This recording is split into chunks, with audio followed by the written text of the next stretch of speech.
All right, let's take you back to that interview I was in the process of having with the Independent Policing Union of South Africa. We had some audio issues. It wasn't great.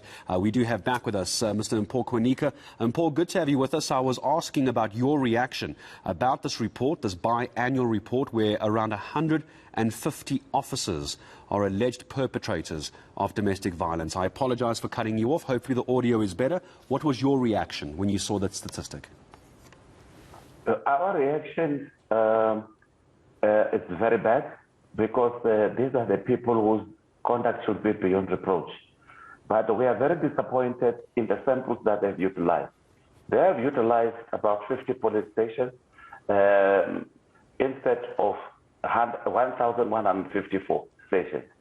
And this might look like a small number, whereas the biggest picture of these issues lies behind all those stations which were not taken care of. And I strongly believe, as part of the IPUSA, that the samples that they've used should have been at least a third or half. So you believe, if I heard you correctly, that the sample is actually too small. So your belief is, Mpho, that this could actually be a much higher number. Is that what you're telling me? Yes, look, South African police service reflects the communities it serves. South Africa is a very violent country. We have seen the crime stats showing us very chilly results as to how crime is being committed in this country. People are continuing to do what we call the premeditated act, and they are doing this without fear nor favor. They are carrying out this crime without being deterred by anything that we are doing. One would have loved to see, and it's not a prayer, but would have loved to see the samples trying to come to that level and say, hey, let me look at this, and we need to do something about it. If we hide these issues, we won't be in a position to be able to address these matters. So it is good for the police to be transparent, open, and provide South Africans with good statistics and well-researched documents. Yeah, we need to start with the honest numbers, don't we? I think many people will agree with you, Mr. Kwinika. When you say we need to do something, who's the we in that conversation? Who's the we that has to fix this? I'm referring to the South African Police Service. It is their prerogative to manage the service. It is their duty to do this. And they have also taken an oath of office to make sure that South Africans are and they feel safe. If we are going to be seen to be doing this, we should not try and want to subvert or even hide information that is of importance to the public. If you look at the issue, just to check on the stats that you were given, they talk about 147.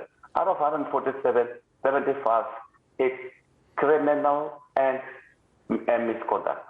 That is 75 firearms that are believed to have been lost. Any firearm that is lost, you have to open a criminal case, you have to open a departmental hearing. The second one is 73, which is coming out of 50%. 73 of police officers who are victims of domestic violence. Now, we are trying to comprehend as to what is this report suggesting to South Africans. So we need to do better. We should not only want to come here and say, oh, it's 147. What is this 147 all about? It is the 75 and the 73, which gives you 148. What is the purpose of all this? We need to go beyond that. If you go overseas and check how other police services are handling the issue of domestic violence, you will see it's completely different. It is not the same as we do.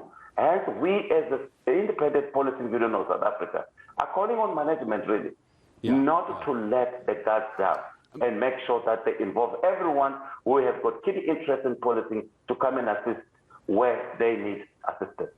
I understand completely, and I appreciate your time. The audio was a bit better. I hope that most people got the crux of what we were talking about. And Paul, I appreciate your time in speaking to us, though. I'm sure we're going to unpack this a lot more with this biannual report that's come out. 147 SAPS officers, alleged perpetrators of domestic violence. So that was Mpho Kwinika, Independent Policing Union of SA, saying it comes down to the police to look inward and get their management to try and deal with the situation. We're heading up